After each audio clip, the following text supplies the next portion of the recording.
नमस्कार मित्रांनो, पुन्हा एकदा स्वागत आहे तुमच्या सर्वांचं नवीन एका गोल्ड ॲनालायसिस व्हिडिओमध्ये. गोल्डचे रेग्युलर ॲनालायसिस व्हिडिओ आजपासून येऊन जातील. ठीक आहे, आजचे ट्रेड बघा तुम्हाला थोडेसे एक्सप्लेन करण्याचा प्रयत्न करतो. पहिला ट्रेड आपण इथं सेल डायरेक्शनला एंट्री बनवली होती आणि आपला इथं लॉस झालेला होता पहिल्या ट्रेडमध्ये. Reason of the trade simple आहे बघा. इकडं तुम्ही जर बघायला गेला इथं लिक्विडिटी होती, ही लिक्विडिटी दिसते आपल्याला.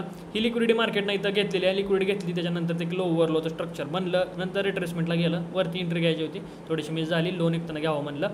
इथं सेलला एंट्री घेतली, वन साईड मार्केटनं टॉप लॉस मारला आपला. ठीक आहे, नो इश्यू, मारला तर मारला, रोज रोज प्रॉफिट शक्य नाही आहे. त्याच्यानंतर दुसरी एंट्री आपण त्या सेल साईडला घेतली, कारण ओव्हरऑल मार्केटला डाऊन जायचंच होतं. इथं सेलला एंट्री घेतली, हा पण एस एल मारला मार्केटनं, चला बाबा नो इश्यू, मारला तर मारला. त्यानंतर वरती गेलं मार्केट, परत चांगली रिट्रेसमेंट आली बघा. इथं हे प्रेडिक्शन मी केलं होतं, हा ट्रेड ग्रुपला दिला होता बघा. 2 सलग एस एल झालं की उगाच घे म्हणून ट्रेड देण्यात काय सेन्स बनत नाही. हे फक्त प्रेडिक्शन केलं आणि प्रेडिक्शन परफेक्ट बरोबर आलं. मग प्रेडिक्शन बरोबर आल्यानंतर परत हा लो निघताना इथं हॅमर कॅन्डल बघा. आता रिझन ऑफ द ट्रेड बघा, ह्या इथं जो सेल केला आपण तिसरा वाला, त्याचं रिझन बघा. इकडं सपोर्ट आहे, वन टाइम सपोर्ट घेऊन चांगली अपसाईड रॅली आली होती. सेकंड टाइम सपोर्ट घेतला होता मार्केटने इथं. मग हा लो निघताना रिटेलर लोकांची एस एल निघणार, स्पाईक येणार मार्केटमध्ये 100% होतं. लो निघताना आपण सेल केला आणि मार्केटमध्ये एक चांगलं मुवमेंट आपल्याला बघायला भेटलं. जवळजवळ 111 पिपचं मुवमेंट आपल्याला बघायला भेटलेलं आहे. इथं आपण एक्झॅक्टली इथंच ही ज्यावेळेस ग्रीन कॅन्डल खाली आली होती त्यावेळेस बुक करायला लावलं.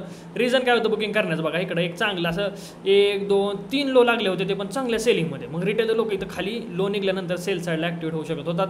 त्याच्यामुळे इथं आपण ट्रेड एक्झिट केला आणि तुम्ही जर बघितलं तर परफेक्ट मार्केटनं अपसाईड मुवमेंट केला आहे. सेम US100मध्ये पण असंच होतं बघा. लोवर लो चांगला बनला की एक ग्रीन कॅन्डल येते आणि त्या सिंगल ग्रीनवरती मार्केट अपसाईडला मुवमेंट करतं. ठीक आहे, तर अशा प्रकारे एकदम सिंपल आपण 3 ट्रेड घेतले होते, 2 एस एल गेले, एक चांगला टार्गेट आलेला आहे. No problem. आजच्यासाठी बाज करूया. ओव्हर ट्रेडिंग अजिबात करायची नाही आहे. कसं होतं, जास्त ट्रेड दिले की तुम्ही जास्त ट्रेड मारणार, त्यात काय सेन्स बनत नाही. परत मनानं स्वतः मारणार, त्याच्यामुळे ती गोष्ट नको आहे आपल्याला. ठीक आहे, हा फक्त आपण ऑब्झर्वला लावलेला होता. कसं असतं, तुम्ही ह्या गोष्टी शिकण्याचा प्रयत्न करा की बाबा 2 ट्रेड लॉस झाल्यानंतर आम्ही एक ब्रेक घेतो मध्ये, त्यानंतर एखादा ट्रेड प्रेडिक्शन करतो.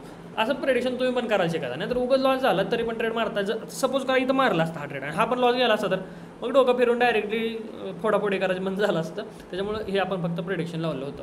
आय होप तुम्हाला व्हिडिओ आवडला असेल. आता उद्यापासून ट्राय करणार आहे की ट्रेड बनवायच्या अगोदरच हे तुम्हाला काय प्लॅन करतोय आपण, कशा प्रकारे प्लॅन करतोय, कसे ट्रेड बनवणार आहे, हा प्लॅन अगोदर तुम्हाला सांगेन आणि मग व्हिडिओ मी रिझ्यूम करेन. असं ट्राय करणार आहे उद्यापासून, जमलं तर बघूया. ठीक आहे, व्हिडिओ कसा वाटला कमेंट बॉक्समध्ये नक्कीच सांगा. त्याच्यानंतर गोल्डन ग्रुपलासाठी बोर्डचं दिलेल्या लिंक खाली, त्याच्यावरून तुम्ही गोल्डन ग्रुपवरती पण जॉईन होऊ शकताय. त्यानंतर आता एक्सएनएसमध्ये रजिस्ट्रेशन काय चालू व्हायचे लक्षात दिसत नाही आहेत. तुम्ही एक्सएम यूज करा. स्प्रेड जास्त वाढत असेल अल्ट्रा स्टँडर्ड अकाउंट वापरा.